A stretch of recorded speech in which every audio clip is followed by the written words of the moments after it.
Hanumat pathy का उपचार करें। श्री हनुमान चालीसा के पाठ करें। अधिक न बन सके तो एक हमारे बड़े श्रद्धेय वयोवृद्ध भक्त राजमित्र हैं, वो कहते 3 पाठ अवश्य करो। श्री हनुमान चालीसा के 3 पाठ ही तीनों तापों से आपको मुक्त रखेंगे। नासे रोग, और ऐसा ही नहीं कि एक रोग ठीक हो जाए दूसरा बना रहे। तुलसीदास जी कहते हैं नासे रोग हरे सब पीरा,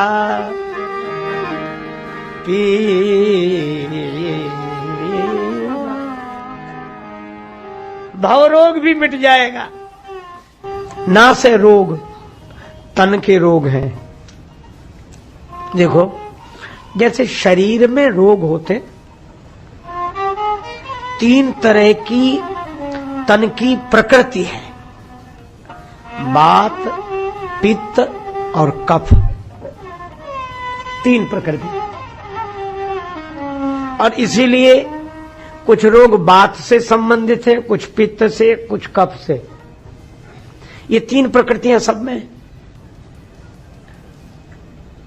श्री तुलसीदास जी बोले कि इनका वैषम्य होने पर तन रोगी हो जाता है। इसी तरह मन के भी रोग हैं, लेकिन हम लोग केवल तन के रोगों से परिचित हैं। मन के रोगों की पीड़ा का अनुभव तो करते हैं पर परिचित नहीं। जैसे किसी को सिर दर्द हो जाए, क्यों हो रहा है वो ये नहीं जानता, पर ये जानता है कि हो रहा है। इसी तरह मन के रोगों से जो दुखी होते हैं, आपने उन लोगों को देखा होगा, कई लोग मिलते हैं, मुझे भी मिलते हैं, आपको भी कहते महाराज हम बहुत परेशान हैं, हम बहुत परेशान हैं। उनसे पूछो क्यों परेशान हो, तो कहते हमें खुद समझ में नहीं आता कि हम क्यों परेशान हैं। ऐसी कोई समस्या भी नहीं है, सब ठीक है, लेकिन हम बहुत परेशान रहते हैं। क्यों? ये मन के रोगों की पीड़ा का अनुभव कर रहे हैं, पर रोगों की पहचान नहीं। तो तुलसीदास जी ने कहा कि ये रोग सबको है। मानस रोग कछुक में गाए, हैं सबके लखी बिरलिन पाए। तो जैसे तन की 3 प्रकृतियां हैं, वात, पित्त और कफ, इसी तरह मन की भी 3 प्रकृतियां हैं। तुलसीदास जी ने लिखा काम, बात, कफ, लोभ, अपारा, क्रोध, पित्त, नेत, छाती, जारा, कफ, लोभ। काम, बात, कफ, लोभ, अपारा, क्रोध, पित्त, नित, छाती, जारा। 3 प्रकृतियां मन की हैं, क्रोध, पित्त, नित। ये विकृतियां नहीं है। काम, क्रोध और लोभ ये मन की प्रकृति है। आप कहेंगे क्रोध विकृति नहीं है। अच्छा, क्रोध तो आग है। अच्छा, हम आपसे पूछते हैं आग ना हो तो घर चलेगा? आग से ही घर चलता है। आग जब, लेकिन कब? आग जब चूल्हे में रहती है तो उस आग से घर चलता है, लेकिन चूल्हे की सीमा से अगर आग बाहर निकल गई तो जिस आग से घर चलता है उसी आग से घर जलता है। तो ये काम, क्रोध, लोभ की आग घर चलाने के लिए है, घर जलाने के लिए नहीं है। क्रोध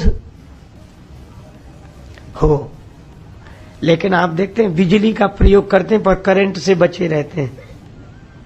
आपको परिवार चलाना है, समाज चलाना है, अनुशासन रखना है तो डांटना भी पड़ेगा।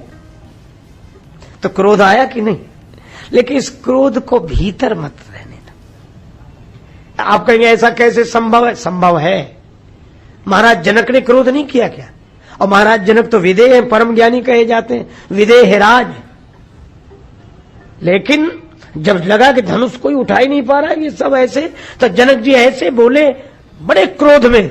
पर तुलसीदास जी ने एक छोटा सा शब्द लिखा, बोले वचन रोष जनु साने, ऐसे बोले जैसे क्रोध में बोल रहे हो। क्रोध जनक जी ने किया तो लक्ष्मण जी का भी क्रोध आया। लक्ष्मण जी के क्रोध से आप तो ये कह रहे प्रसन्न हो गए भगवान और जानकी माता। कभी कभी क्रोध से भी भगवान प्रसन्न होते हैं। सी यही हरस जनक सकुचाने, ये उत्साह, अरे क्या बैठे हो, बड़ा उत्साह दिलाने वाला है। लेकिन ये घर चलाने के लिए है, घर जलाने के लिए नहीं है। ये सीमा में रहने चाहिए, इनकी प्रकृति बिगड़ने नहीं देनी चाहिए। बात है वायु सही दिशा में रहेगा तो शरीर स्वस्थ होगा। एक आदमी बोला गैस है कि गैस ट्रबल हो जाए तो परेशानी है। गैस तो वैसे ही है, ब्लड तो वैसे ही है, प्रेशर से बचना चाहिए। शुगर तो है ही, बढ़ने न पाए, हिसाब में रहे। वह ऐसे ये काम क्रोध लोभ है। लोभ करो पर लोभ ही मत करो, क्रोध करो पर क्रोध ही मत करो। संसार में आए हैं तो काम का संबंध, कामना का संबंध तो रहे पर कामना ही ना रहे। तो जैसे बात पित्त कफ शरीर को चलाते हैं, मन काम क्रोध और लोभ के आधार पर चलता है। पर विकृति हो जाए, वायु को जिधर से जाना चाहिए वो दिशा बदल दे तो दशा बदल जाती है आदमी की। है? तो ये काम क्रोध लोभ सही दिशा में जाए, पर इनसे रोग उत्पन्न हुए। प्रीत करें जो तीनों भाई, उपजई सन्निपात दुखदाई। अब मन के रोग बताए। अच्छा देखो, मैं तन के रोग और मन के रोग दोनों मिलाकर बता रहा हूं। तुलसीदास जी महाराज ने बताया, मैं आपको बता रहा हूं। पुराने जमाने में क्षय रोग बहुत होता था, टीबी, ऐसा विचित्र रोग था ये। उस समय लाइलाज था, लोग जलवायु परिवर्तन करते थे और किस तरह किसी तरह शमन करने का उपाय खोजते थे। और क्षय रोग का रोगी बोलता कम था, सांस बहुत, तो लोग समझ लेते थे कि शरीर दुबला हो रहा, इसको टीबी है, क्षय रोग है। तुलसीदास जी बोले मन की टीबी जानते हो, मन का क्षय रोग, दुबला होना और वो सांस भरना क्या है। गोस्वामी जी कहते हैं, पर सुख देखी जरनी सोई छई। दूसरे का सुख देखकर जो जी जलता है, यही टीबी का रोग है, मन की टीबी है ये क्षय रोग। इसलिए दूसरे का सुख देखकर जलने वाले बोलते कम है, वो सांस ज्यादा भरते। जब भी देखो क्या, कुछ नहीं, हाँ उसको मिल,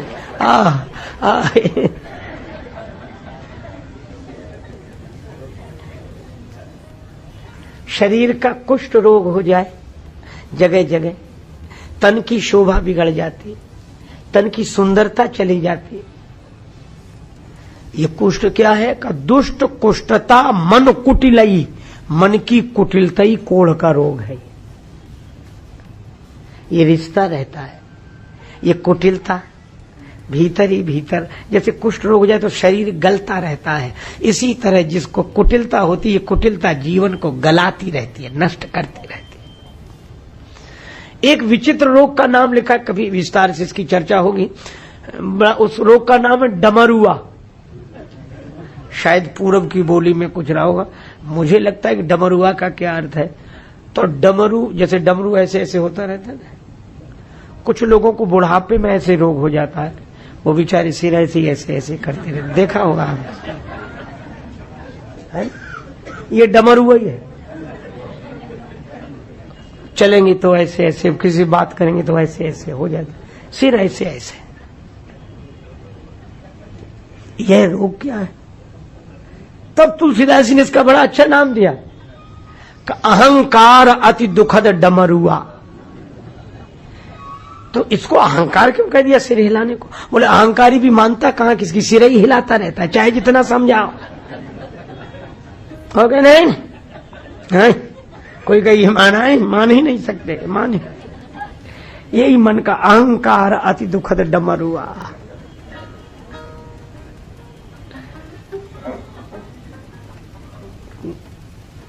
शरीर का संतुलन बिगड़ जाए तो कुछ लोगों को कि उदर वृद्धि हो जाती है। एक सज्जन को हम लोगों ने बचपन में देखा, कोई बता रहे थे, वो लिखा पढ़ी का काम करते थे, बही लिखते थे, तो उनकी तोंद भगवान ने इतनी बड़ी बना दी थी कि टेबल की जरूरत नहीं पड़ती थी, वो उसी पर रखकर लिखते रहते थे। उदर वृद्धि। श्री तुलसीदास जी से किसी ने पूछा कि तन की उदर वृद्धि एक रोग है, पर मन की उदर वृद्धि क्या है? तो बड़ा सांकेतिक सूत्र है। तुलसीदास जी कहते हैं तृष्णा उदर वृद्धि अति भारी। ये मन की जो तृष्णा है यही उदर वृद्धि है। उदर वृद्धि और चाहिए और चाहिए और चाहिए, ये उदर वृद्धि है। और त्रिविध ईसना तरुण तिजारी,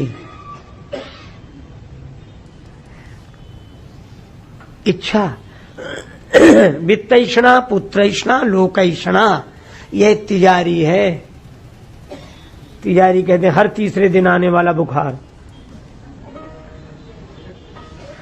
ये त्रिविध ईसना तरुण तिजारी। अच्छा एक बात है, किसी को दाद का रोग हो जाए, दाद खुजली, खुजलाने में बड़ा अच्छा लगता है, लेकिन बाद में जलन होती है तो बड़ी पीड़ा होती है। लेकिन आदमी खुजलाए बिना फिर भी नहीं रहता, फिर खुजली लगती है, फिर बड़े प्रेम से खुजलाता, फिर जलन होती है तो फिर रोता है, फिर खुजलाने लगता है। ये दाद का, खुजली का रोग है। तुलसीदास जी से किसी ने पूछा कि मन की दाद खुजली क्या है? तो गोस्वामी जी ने बड़ा सुंदर संकेत दिया, ममता दाद। ये ममता ही दाद है, क्योंकि जिनसे हमारे मन की ममता होती है उनसे बार बार मिलते, यही खुजलाना है। अरे बड़े अच्छे हैं, बहुत अच्छे हैं, बहुत अच्छे हैं। और बाद में जब वो ऐसा व्यवहार करते हैं जिसकी हमें आशा नहीं होती, फिर जलन होती। क्या बता, क्या बता। लेकिन जलन शांत हुई, जहां खुजली लगी तो फिर शुरू।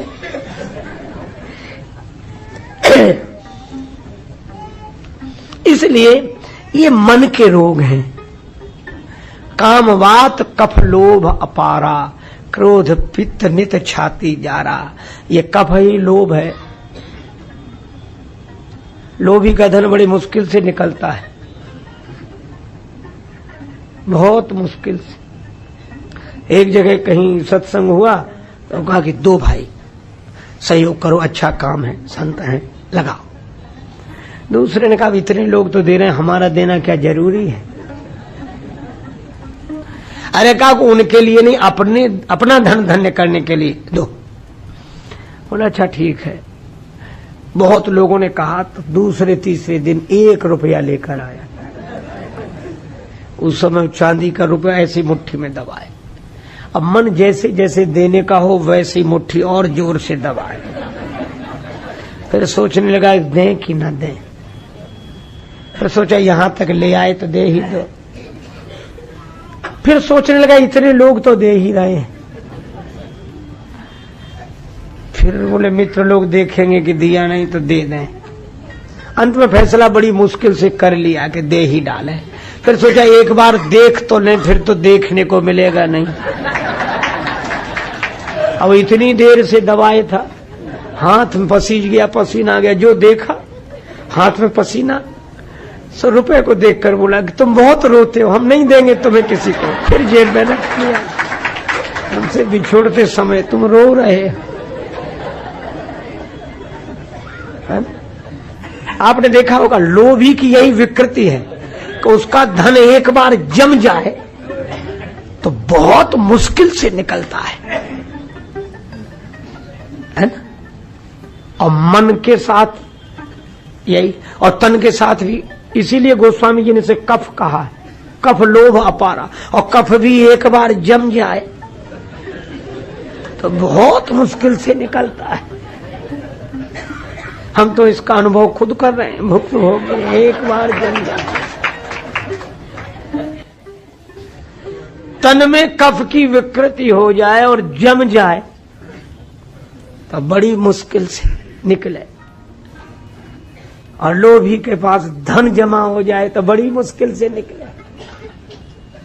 तो तुलसीदास जी ने ऐसा मिलान किया है। यही विधि सकल जीव जग रोगी। सारा संसार रोगी है, सारा संसार तन से रोगी हैं और मन से रोगी हैं। और जैसे तन के रोग हैं वैसे ही मन के रोग हैं। अच्छा, लेकिन एक बात है, तन के रोगों का इलाज तो करा भी लें। डॉक्टर साहब देखना जरा नाड़ी, तन तो दिख भी रहा है, तन दिख रहा है तो इसको तो कोई देख भी ले, लेकिन मन तो दिख ही नहीं रहा, उसे कैसे दिखाएं कि देखो।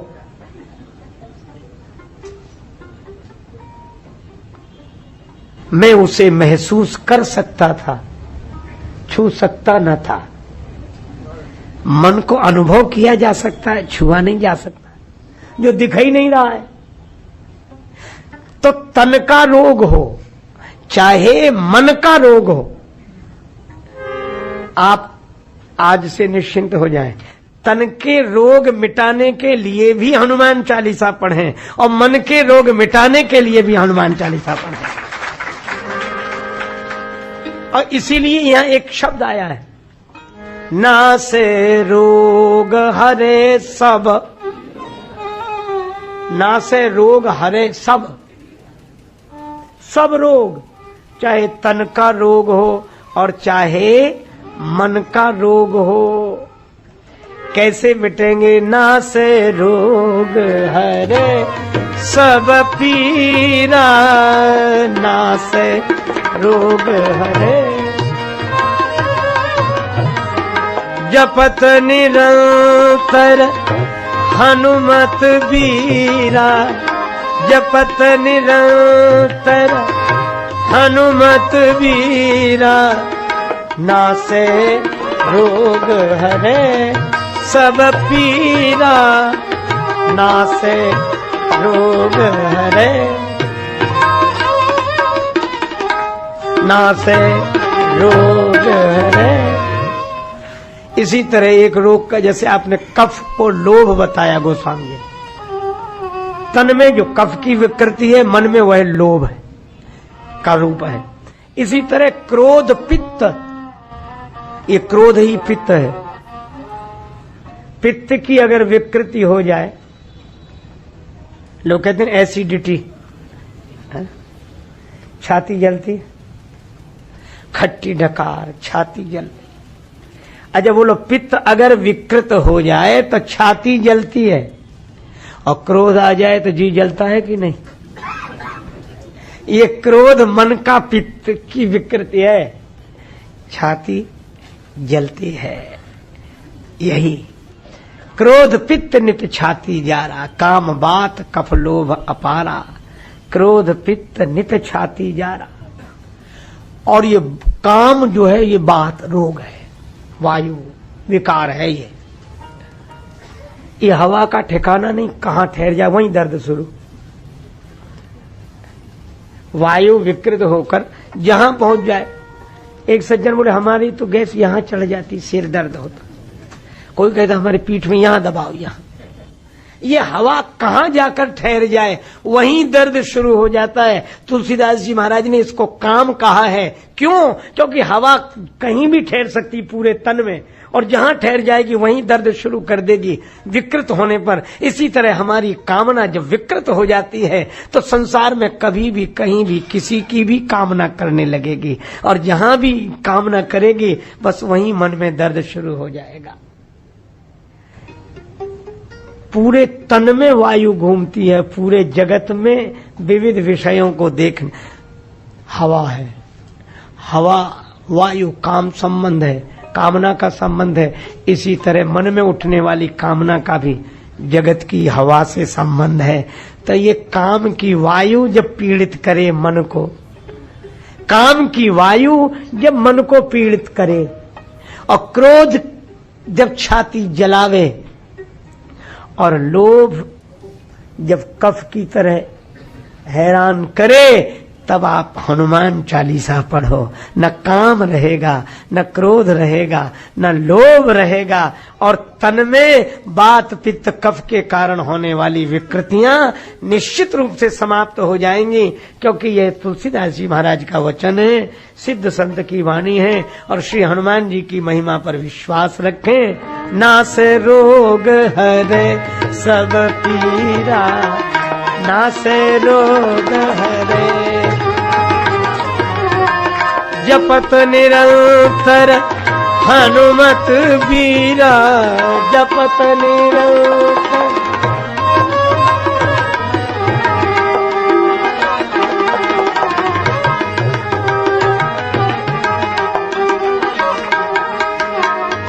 तो हनुमान जी का निरंतर जप कैसे करें?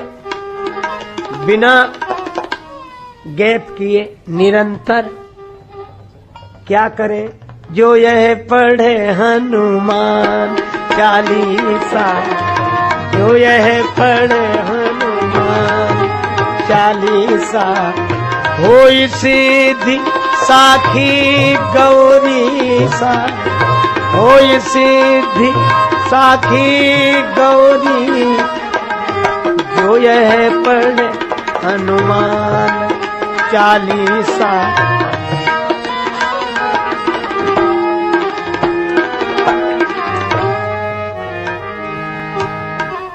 शंकर भगवान कह रहे हैं कि हाँ, यह बात सही है। श्री हनुमान चालीसा जो पढ़ेगा उसके संपूर्ण मनोरथों की सिद्धि होगी। शंकर जी गवाही दे रहे हैं कि हाँ, बिल्कुल ठीक है। और मैं आपसे कहता हूं कि इस बात पर आप भी पूरा भरोसा रखें। जब भी कोई गवाह देता है तो वह गंगा जी की सौगंध करके कहता है कि मैं गंगा जी की सौगंध करके कह रहा हूं, जो कह रहा हूं वो सत्य है। तो हम लोग मान लेते हैं कि गंगा जी की सौगंध करके बोल रहा है तो निश्चित सत्य बोलेगा।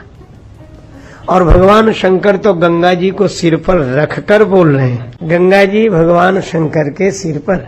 तो शंकर भगवान कहते हैं मैं गंगा जी को सिर पर रखकर कह रहा हूं, मेरी बात पूरी तरह सत्य है। क्या? तुलसीदास जी ने जो कहा है कि हनुमान चालीसा जो पढ़ेगा उसके संपूर्ण मनोरथों की सिद्धि होगी, इसलिए विश्वास करो। श्री तुलसीदास जी कहते हैं मैं कह रहा हूं इसलिए नहीं, शंकर भगवान गवाही दे रहे हैं इसलिए विश्वास करो। तो जिस श्री हनुमान चालीसा की यह फलश्रुति है उसी में वर्णन है। नासे रोग हरे सब पीरा,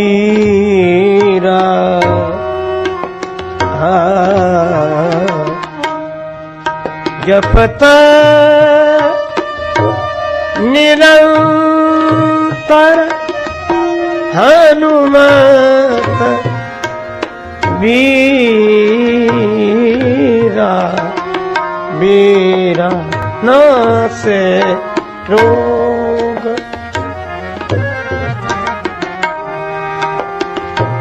नासे रोग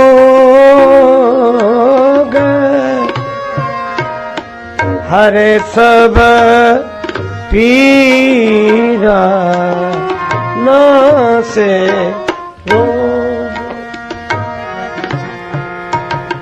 नासे रोग, नासे रोग, नासे रोग, नासे रोग हरे सब पीरा, जपत निरंतर हनुमत बीरा। सभी रोग नष्ट हो जाते हैं, सभी तरह की पीड़ाएं समाप्त हो जाती हैं।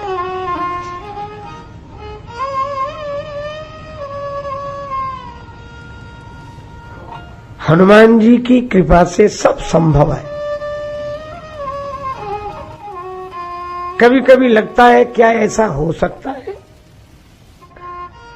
अवश्य विश्वास रखें, क्योंकि दुर्गम काज जगत के जेते, सुगम अनुग्रह तुम्हारे तेते।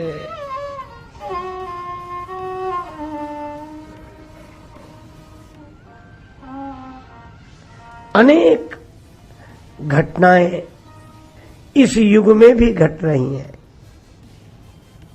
जिससे यह सिद्ध होता है नासै रोग हरै सब पीरा, जपत निरंतर हनुमत बीरा।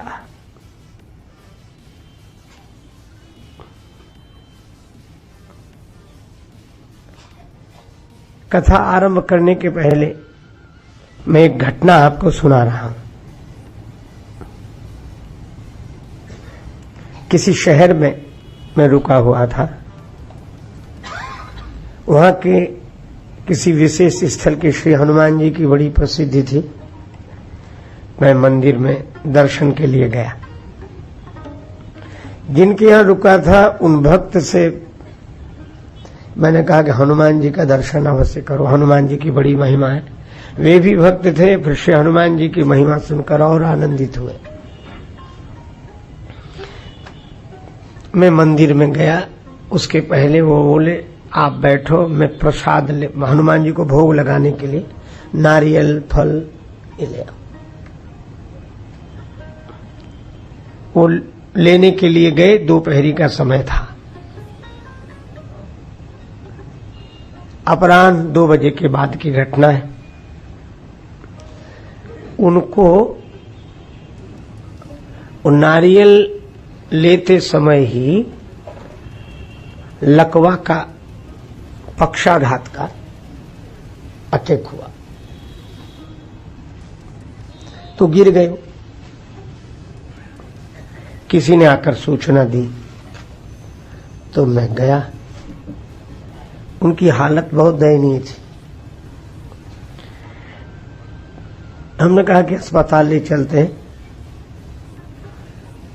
तो उन्होंने कहा कि इशारे से कि दर्शन पहले करा। चाहता तो मैं भी यही था, लेकिन अब ऐसे कैसे उनसे कहूं। तो मैं उनको किसी तरह दूसरे एक और सज्जन के सहारे लेकर गया। मेरे मन में यही आया कि हनुमान जी महाराज आज ही आपकी इतनी महिमा गाई और इनको साथ लेकर आया कि चलो दर्शन करो, और आपके द्वार पर ही यह हुआ।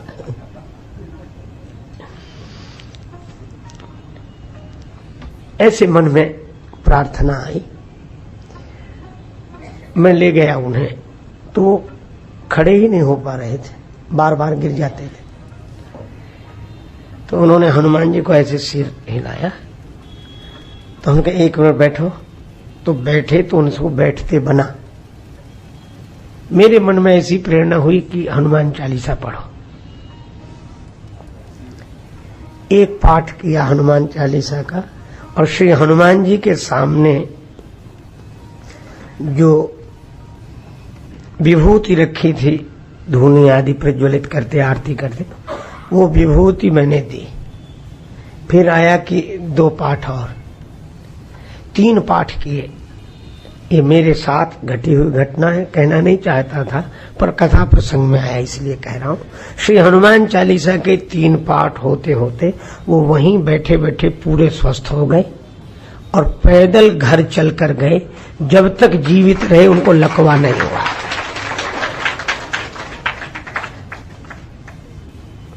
उनके परिवारी लोग अभी भी हैं, मेरा आना जाना है। ये पूरी तरह सत्य घटना है। उस दिन मुझे लगा अब तक तो हम लोग केवल पढ़ते थे, लेकिन आज देख लिया।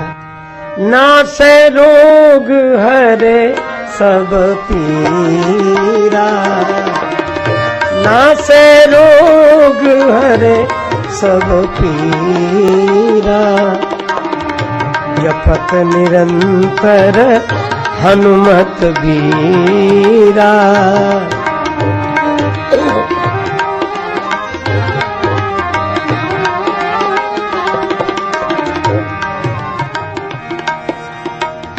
हनुमान जी कहते हैं कि तुम तो भगवान की कथा कहो, भगवान की कथा सुनो, भगवान के भजन में रहो।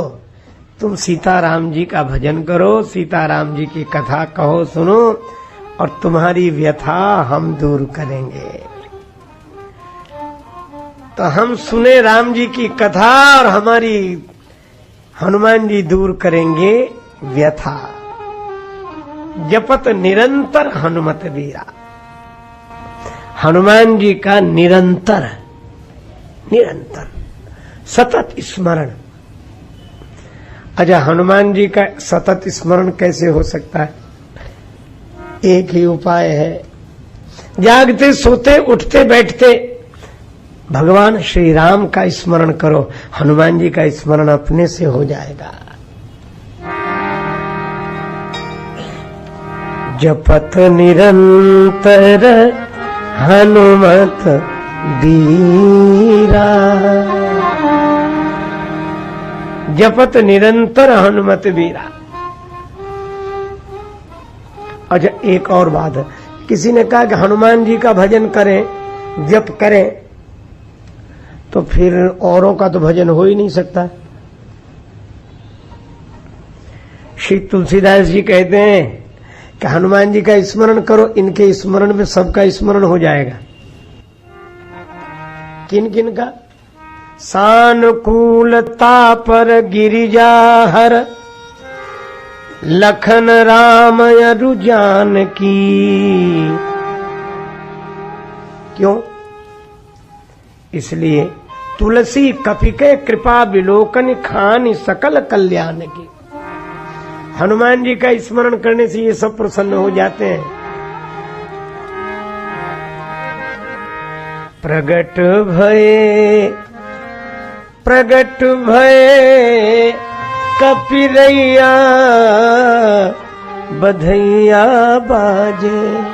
प्रगट भये कपिरैया बधैया बाजे।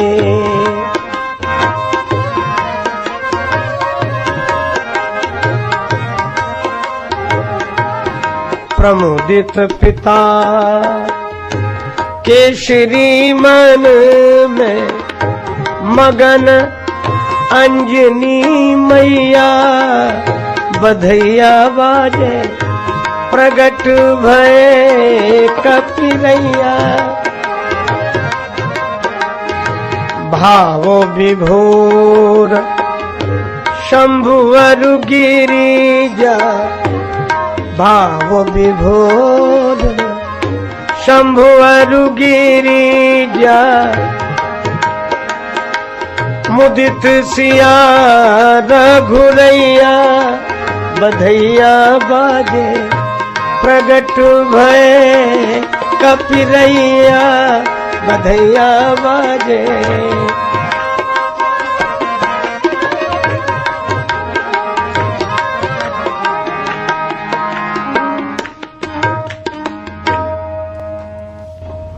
क्यों प्रसन्न होते हैं हनुमान जी की प्रार्थना से सभी? क्योंकि हनुमान जी शंकर सुवन है, शंकर जी के रूप हैं। तो हनुमान जी की प्रार्थना करते, हनुमान जी की पूजा करते ही गौरी शंकर भगवान की पूजा हो जाती है। ये शंकर भगवान के स्वरूप हैं। और हनुमान जी की पूजा करते, हम लोग आरती उतारते हैं, तो हनुमान जी की पूजा के साथ किन की पूजा होती है? राम लखन सीता मन बसिया। राम लखन सीता। राम लखन सीता मन बसिया। श्री राम लखन सीता।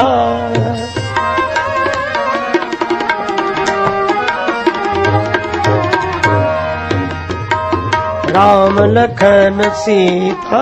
सीता सीता।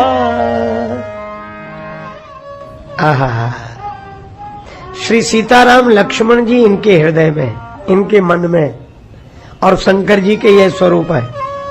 तो इनकी पूजा करने से श्री सीताराम लक्ष्मण की पूजा हो गई, इनकी पूजा करने से श्री शंकर भगवान की पूजा हो गई। और एक बात है, इनकी पूजा करने से गुरुदेव भगवान की पूजा हो गई, क्योंकि जय जय जय हनुमान गुसाई, कृपा करहो गुरुदेव की नाई। तो हनुमान जी की पूजा गुरुदेव की पूजा है, हनुमान जी की पूजा शंकर भगवान की पूजा है, हनुमान जी की पूजा श्री सीताराम लक्ष्मण की पूजा है। तो सानुकूल तापर गिरिजा हर, लखन राम अरु जानकी, तुलसी कपि के कृपा विलोकनी, खान सकल कल्याण की। इसलिए जपत निरंतर हनुमत बीरा, निरंतर हनुमान जी का स्मरण करो, सभी अनुकूल हो जाएंगे। आगे कहा गया, संकट ते हनुमान छुड़ावे, संकट से हनुमान मन क्रम वचन ध्यान जो लावे, मन क्रम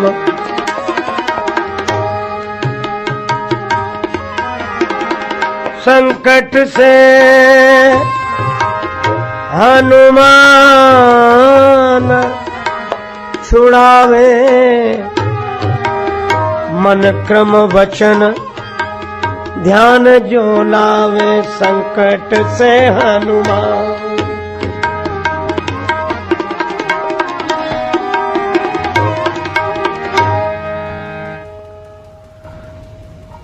संकट से हनुमान छुड़ावे, मन क्रम वचन ध्यान जो लावे।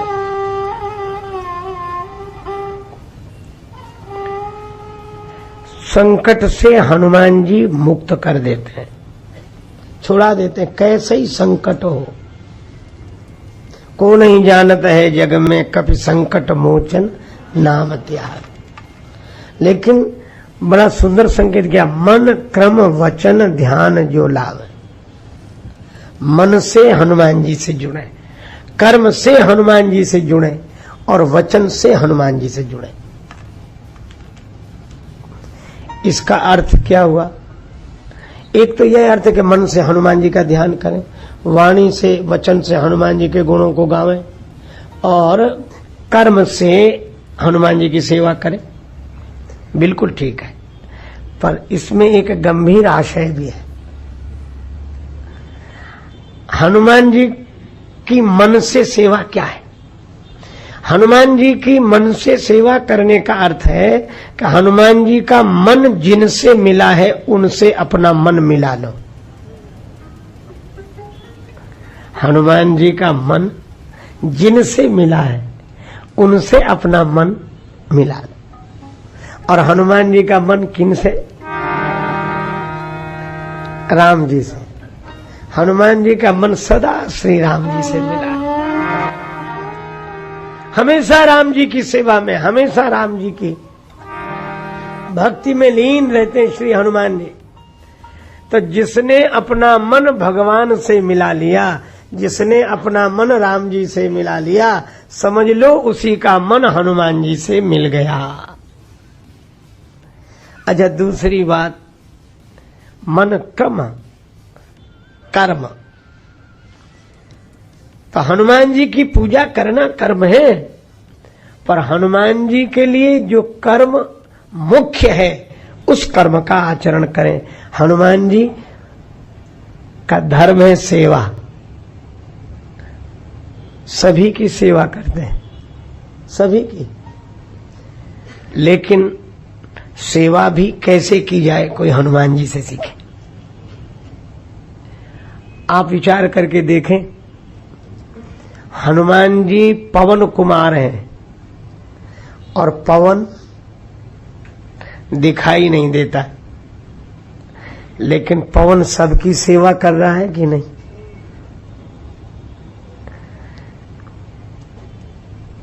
भोजन बहुत कीमती है, पर भोजन के बिना भी आदमी एक दिन रह लेता, उपवास कर लेता है। पर उससे ज्यादा कीमती जल है। जल के बिना 2 दिन नहीं रहा जा सकता, 2-1 घंटे कोई रह ले तो रह ले, पर उससे भी ज्यादा कीमती हवा है, वायु। वायु के बिना कोई 2 घंटे नहीं रह सकता। लेकिन अद्भुत बात है, आज तक कोई हवा के लिए हैरान नहीं हुआ। पानी के लिए त्राही त्राही मच जाती, भोजन न मिले तो त्राही त्राही, पर वायु की कीमत उसे समझ में नहीं आती। क्यों नहीं आती? क्योंकि वायु सबका प्राण है, लेकिन फिर भी दिखती नहीं है। कभी हवा दिखी नहीं, इतनी सुलभ हो गई इसीलिए इसकी कीमत समझ में नहीं आती। सबसे अधिक कीमती है, पर इसकी कीमत इसलिए समझ में नहीं आती क्योंकि सुलभ हो गई। और अद्भुत बात है, पवन सारे संसार की सेवा करते हैं, लेकिन दिखाई नहीं देती। और इसी तरह हनुमान जी महाराज की सेवा दिखाई देती है, पर हनुमान जी अपने को सेवक के रूप में प्रस्तुत नहीं करते। वे तो यही कहते हैं कि हमारे द्वारा हुआ है, लेकिन कराया किसने? सो सब तव प्रताप रघुराई, नाथ न कछु मोरी प्रभुताई। तो हम अपने कर्म में सेवा का ऐसा भाव लावें कि भगवान सब आपकी कृपा से हो रहा है, हमारी सेवा दिखाई दे, पर सेवक के रूप में हम न दिखाई दे, हमारा अहम सेवक बनकर न आवे। ये मन, क्रम और वचन हनुमान जी निरंतर जहां भी अवसर मिलता है वहां भगवान के गुणों का गायन करते हैं। हमेशा निरंतर जहां कथा होती है वहां सुनते हैं, और कोई सुनने वाला मिल जाए तो उसे सुनाते हैं। अच्छा, एक और अद्भुत बात है, अगर इस दृष्टि से विचार करें तो 2 कथावाचकों पर दृष्टि जाती है हमारी। एक दिन देवर्षि नारद शंकर जी के पास आए। शंकर जी ने देखा कि नारद जी आए, बड़े प्रसन्न हुए।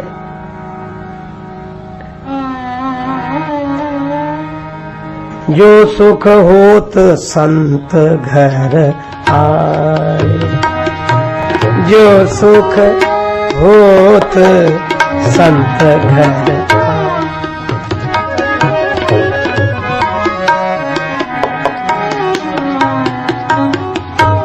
संत आए, प्रथम भगत ही संतन कर संगा, और संत स्वयं चलकर आए तो समझ लो संत के रूप में भगवान की कृपा आई है। बिनु हरि कृपा मिले ही नहीं संता। नारद जी आए हैं तो भगवान की कथा सुनने को मिलेगी। शंकर जी ने कहा, अहो भाग्य देवर्षि, आपका पदार्पण हुआ, आज तो भगवान की कथा सुनने को मिलेगी। नारद जी बोले, आजकल हम नई कथा कहने लगे। नई कथा। शंकर जी हैरान हुए, ये नई कथा कैसी होती? भगवान की कथा तो परम पुरातन है, नित्य नूतन है। कथा तो पुरानी है। एक बात बताओ, गंगा जी तो पुरानी है, डुबकी नई है। हम जिस जल में डुबकी लगाते हैं तो गंगा जी तो पुरानी है, डुबकी नहीं है। मैं भी आपसे यही कहता हूं, कथा तो पुरानी है। वही कथा हम लोग युगों से सुनते आ रहे हैं, आज भी सुन रहे हैं, पिछली बार भी सुना था, इस बार भी सुना, आगे भी सुनेंगे। कथा तो वही है, डुबकी नहीं है। और जो किनारे बैठे रहते वो यही कहते थे पुरानी है, वही है, वही गंगा जी, वही गंगा जी। अरे डुबकी लगाने वाले से पूछो, जो कपड़े उतार कर डुबकी लगाता है। इसी तरह मैं आपसे कहता हूं कि राम कथा की गंगा तो पुरानी है, आप तो कपट के कपड़े उतार कर, अभिमान छोड़कर भाव के जल में डुबकी लगाओ, तब आनंद मिलेगा।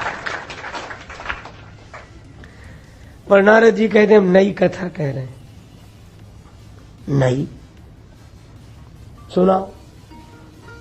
तो शंकर जी आए, सुन बैठे थे राम कथा सुनने के लिए, और सुनाया क्या गया उन्हें? मार चरित शंकर सुनाए, मार चरित शंकर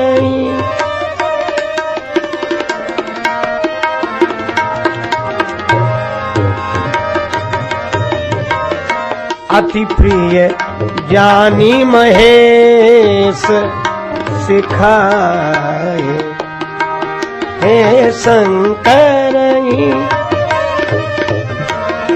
मार चरित शंकर शंकर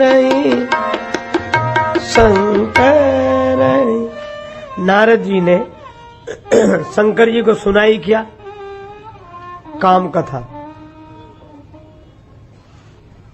मैं वहां गया, फिर मेरी समाधि लग गई। कुछ लोग इसी को कथा समझते हैं। बड़े विघ्न आए, मेरी समाधि भंग नहीं हुई, काम आया, वो भी मेरा कुछ नहीं बिगाड़ सका, चरण पकड़ लिए। अब शंकर जी को लगा कि यही राम कथा है।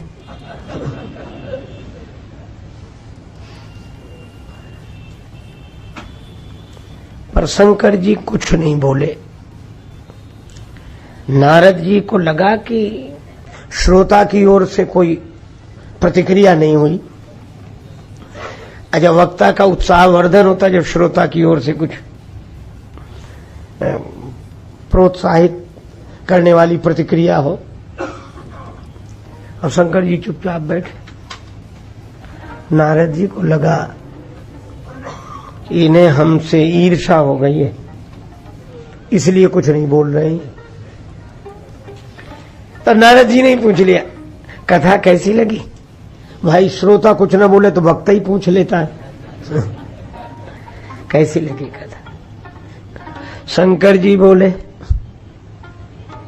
कथा कैसी लगी ये तो मैं नहीं कहूंगा, लेकिन एक बार नहीं बार बार हाथ जोड़ता हूं और विनती करता हूं कि ये कथा और कहीं मत सुनाना। नारद जी बोले, हमें भगवान के अलावा किसी से मतलब ही नहीं है। शंकर जी बोले, हाँ उन्हीं को मत सुनाना। नारद जी बोले, वैसे तो नहीं सुनाएंगे, अगर चर्चा चल जाए। शंकर जी बोले, चले प्रसंग दुरायु तबहु।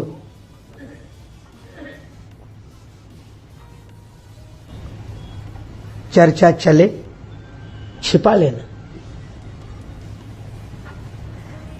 मैं इस प्रसंग की याद आपको इसलिए दिला रहा हूं कि एक नारद जी हैं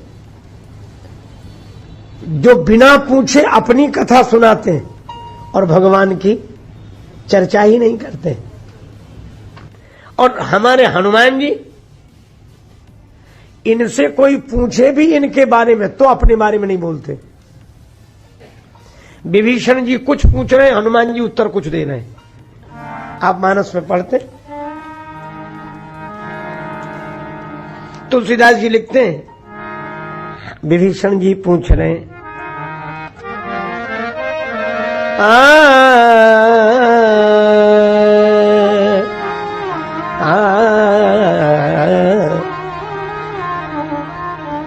कि तुम हरिदासन महको, कि तुम हरिदासन मह मोरे हृदय प्रीति अति हो की तुम्हारे हरि हरि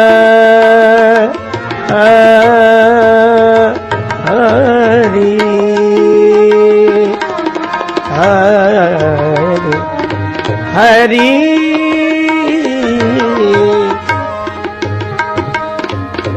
दासन माँ को की तुम्हारे दासन माँ कोई मोरे हृदय प्रीति अति होई प्रीति अति होई की तुम्हारी की तुम्हारी की तुम्हारी। आप भगवान के भक्त हैं। कौन है अपना परिचय दीजिए। भक्त हैं आप। हनुमान जी बोले नहीं, मैं भक्त नहीं। भक्त की यही पहचान जिसे ये लगे कि मैं भक्त नहीं हूं। सूरदास जी जैसे भक्त कहते हैं मौसम कौन कुटिल खल कामी। श्री तुलसीदास जी कहते हैं माधव जो मौसम मंद न को मतिमंद तुलसीदास हो।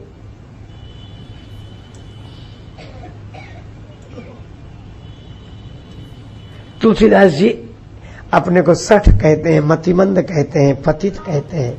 और वो केवल कहते नहीं, औपचारिकता ही नहीं है, अनुभव करते हैं। यही भक्ति की पहचान है, जिसमें इतना दैन्य हो, इतनी कार्पण्यता हो, जो ये समझे कि मैं क्या हूं, मैं कुछ भी नहीं हूं। यह तो भगवान की कृपा है। जब तक बिके न थे कोई पूछता न था, तुमने खरीद कर अनमोल कर दिया। तुलसीदास जी कहते हो तो सदा खर को असवार तिहारे नाम गयंद चढ़ायो। मैं तो गधे पर बैठने वाला था, पर प्रभु आपके नाम ने हाथी पर बिठा दिया। यह तो आपके नाम की महिमा है, मेरा क्या है। भक्त की यही पहचान है, जिससे कभी न लगे कि मैं भक्त हूं, मैं बहुत बड़ा था, मेरे जैसा। इतनी अहम शून्यता, मैं भक्त नहीं, मैं संत नहीं। बड़भागी हैं वे लोग जो संत और भक्त होने के बाद भी इस अभिमान से मुक्त रहते हैं। और इसीलिए वे लोग अपने को छिपाते थे। अब जमाना बदल गया है, थोड़ा ही अंतर आया, ज्यादा नहीं। तब भक्त संत अपने को छिपाते थे, आजकल हम लोग छपाते हैं, बस इतना ही अंतर है, ज्यादा अंतर है। हनुमान जी कहते मैं भक्त नहीं। विभीषण जी बोले आप भक्त हैं, आपको देखकर मेरे मन में हर्ष हो रहा है, आप भक्त हैं। हनुमान जी बोले भैया मैं भक्त नहीं। अब विभीषण जी की दृष्टि देखो। विभीषण जी बोले मैं समझ गया आप भक्त नहीं हैं। हनुमान जी बोले यही मैं कह रहा हूं। विभीषण जी बोले लेकिन एक बात पक्की है, क्या? अगर आप भक्त नहीं है तो भगवान है। कि तुम राम दीन अनुरागी, की तुम राम दीन